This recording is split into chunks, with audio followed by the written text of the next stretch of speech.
યોજાવાની છે, કઈ રીતની યોજાશે? પરંપરાગત રીતે યોજાશે કે સાદગીથી યોજાશે? અટકળો ચાલી રહી છે. ભગવાન જગન્નાથજીની 148મી રથયાત્રા 27મી જૂને જગન્નાથજી મંદિરના આ પ્રાંગણથી નીકળશે. ભગવાન જગન્નાથજીની રથયાત્રા એ કોઈ મનોરંજનનો સાધન નથી. ભગવાન જગન્નાથજીની રથયાત્રામાં ભગવાન પોતે નિજ મંદિરથી નીકળીને ભક્તોના દ્વારે દર્શન આપવા નીકળે છે.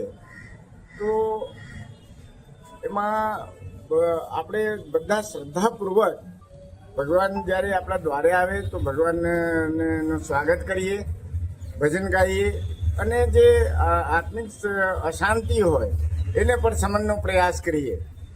ભગવાન જગન્નાથજીની રથયાત્રા આજે 148 વર્ષથી પરંપરાગત રીતે નીકળે છે અને એ જ રૂટ ઉપર નીકળે છે જે 2 જુલાઈ 1878માં નક્કી કરવામાં આવ્યું છે. એ જ રૂટ ઉપર નીકળે છે, તેમાં કોઈ ફેરફાર થયેલ નથી.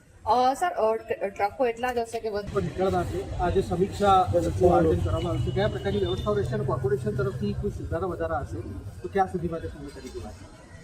ભગવાન જગન્નાથજીની 148મી રથયાત્રા પરંપરાગત રીતે નીકળનાર છે. ત્યારે આજે અમદાવાદ મ્યુનિસિપલ કોર્પોરેશન દ્વારા જે સુવિધા વ્યવસ્થા કરવામાં આવી છે એ રૂટનું નિરીક્ષણ આજે સૌ પદાધિકારીશ્રીઓ, ચેરમેનશ્રીઓ અને જે ટ્રસ્ટી શ્રી મહેન્દ્રભાઈ અને મહંત શ્રી દિલીપદાસજી મહારાજના આશીર્વાદથી આજે નિરીક્ષણ કરવામાં આવે છે. અંદાજિત રથયાત્રાના 14 કિલોમીટરના રૂટ પર રોડ રસ્તા રિસર્ફેસ કરવાના, ઝાડ ટ્રીમિંગની કામગીરી અને હેલોજન લાઇટો અને પાણીની પરબ અને ફાયર બ્રિગેડ અને આરોગ્યની સમસ્ત સુલભ સુવિધાઓ ઉપલબ્ધ કરવાનું આયોજન કરવામાં આવે છે.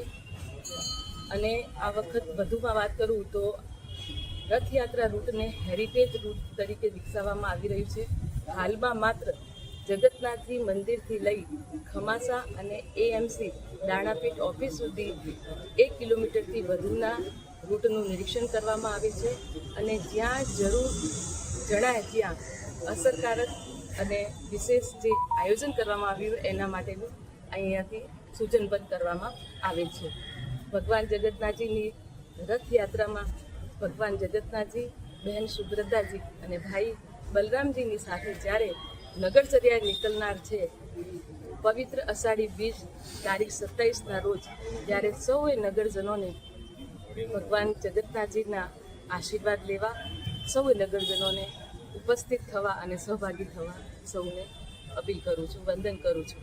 અને આજે જે રથયાત્રાનું જે રૂટ છે એમાં જે કોઈ આવી કોઈ આમ તો બધી જ વ્યવસ્થા કરવામાં આવી છે, પણ કંઈક ખામી રહી ગઈ હશે તો અહીંયાથી સૂચન કરવામાં આવ્યું છે. જેમાં કે કોઈ ઝાડ કદાચ કોઈ થોડીક વરસાદના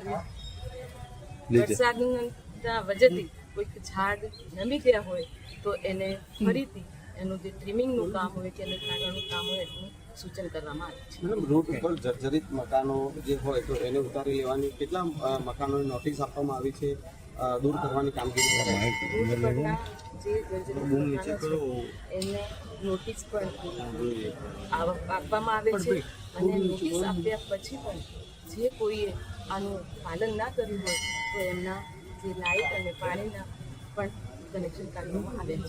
એનાથી કે લોકોને કોઈ પણ પ્રકારની હાલાકી ના પડે એના માટેની સમસ્ત વ્યવસ્થાઓ એએમસી દ્વારા કરવામાં